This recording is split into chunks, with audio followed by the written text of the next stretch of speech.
It took him years to realize that his real problem was trying to get over Vietnam. I mean, he knew it was there, but he wasn't aware that it was really affecting his everyday life, that he wasn't functioning. Yeah, everything changes. It's unreal. You come back from there and they go, well, that was nice. You were in the Army, you were in the war for a year, now forget it. And you go, no, wait a minute, let me tell you this. No, forget it. We don't want to hear it. I mean, my mother did that, my brothers, my father, everybody. And you're going around saying, where can I get rid of this? You don't forget.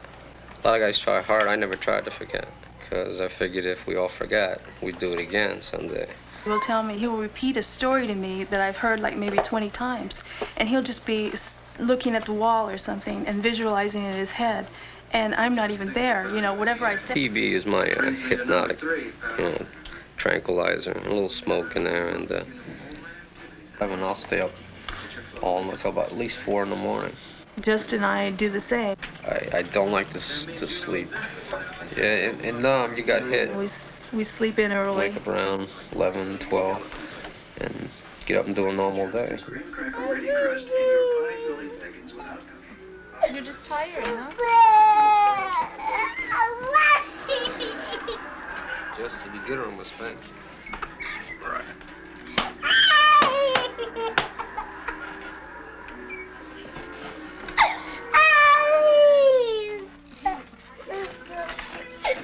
You're gonna get another spanking. You must really be tired for some reason. Go sleep in the bed.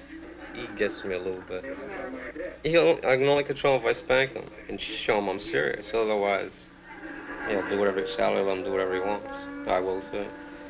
So he's still sleeping in bed with us, and that tells you where it is. I seriously think that he started getting physically sick because all of a sudden the pressures of real life started affecting him. Every vet I know has these things with their stomach. They got the shakes and these sores, and my back is broken. I like this. Had these for 10 years. In the summertime, they're great open sores. They're disgusting. And the VA says there is no such thing. I'm going to doctors, and they ask me right out, you got syphilis. Or if he had needle marks. And I think I was a heroin addict because of these sores. And I go, hey, it's no way. And so the VA treated me like a drug addict for years because of these sores.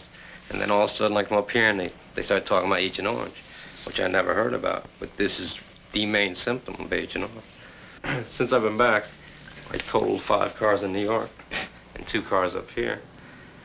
I fractured my spine in 3 places, and my psychiatrist says I did it because I was trying to commit suicide. He thought he was in Nam again, and he hit a nurse, and they had to put him in shackles, and he thought they were trying to kill him. I was boogieing out the back window and crawling across the ground, yelling for a medevac. So I've had a total of 20 jobs, none lasting more than 3 months. Detention of, got to draw this in 10 minutes. After a while, it just drove me to the point where I had 3 ulcers. And 24 times I've been in the hospital since 69. They said, it's all in your head. But every time I'm in the hospital, I'd come back out of the hospital, I'd go to my job, and they go, well, we don't need you anymore. You're laid off. And when I worked, we took care of all of his bills, on my insurance until 77, to where we could get him help from the VA. As we were doing it, it would only pay like 80%.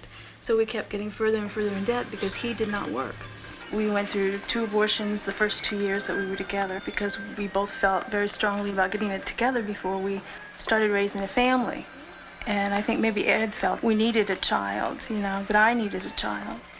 After I became pregnant, for a while, Ed got very ambitious. He was not able to handle anyone with authority over him. So he decided, well, if I start my own business, maybe we can make it work. And we borrowed some money from the bank that I worked at. But physically, he couldn't handle it because we had gone through years of ulcers and car wrecks, and it just put us back further into debt. I was carrying Justin, and I got a second job, and I was working 7 days a week, trying to make it work.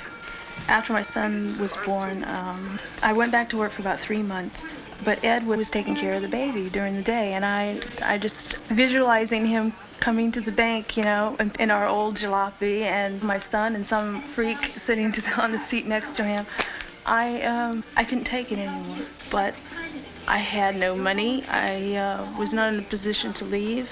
I asked my father, and he could not understand my situation.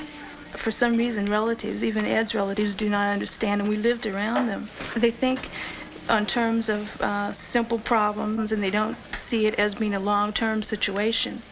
Ed, he decided that the best thing to do would be to leave Florida, and he was going to go north. And he was going to find some land, and he was going to homestead. He was going to build us a cabin, and we were going to start over. At this point, I was so confused, and I could not deal with the stress myself, that I said, here, take it, We went north, and along the way, I guess, we sold whatever we had, I have this recurring dream about being chased by a whole bunch of guys, and I'm dragging Sally and our kid, just trying to get him out. Yeah, so that's the only way I can cover him, is give him some place to live and teach him how to get in the woods. And then he will survive too. But it worries me. His future is worse than mine. The times when I was working at things affected the way he felt. It sort of belittled him, or maybe he felt that I was going to leave him behind and just take off. And maybe he was scared of a lot of things. So I thought I'd just give him a chance. Did he fall down? To He's an airplane. To prove what he could do and to make him feel more secure. I tell myself, well, the money isn't the important thing. The important thing is Ed, that we have each other, and that we have Justin. And I have to keep that state of mind. And here I sit. I joined Ed at home. Watching the action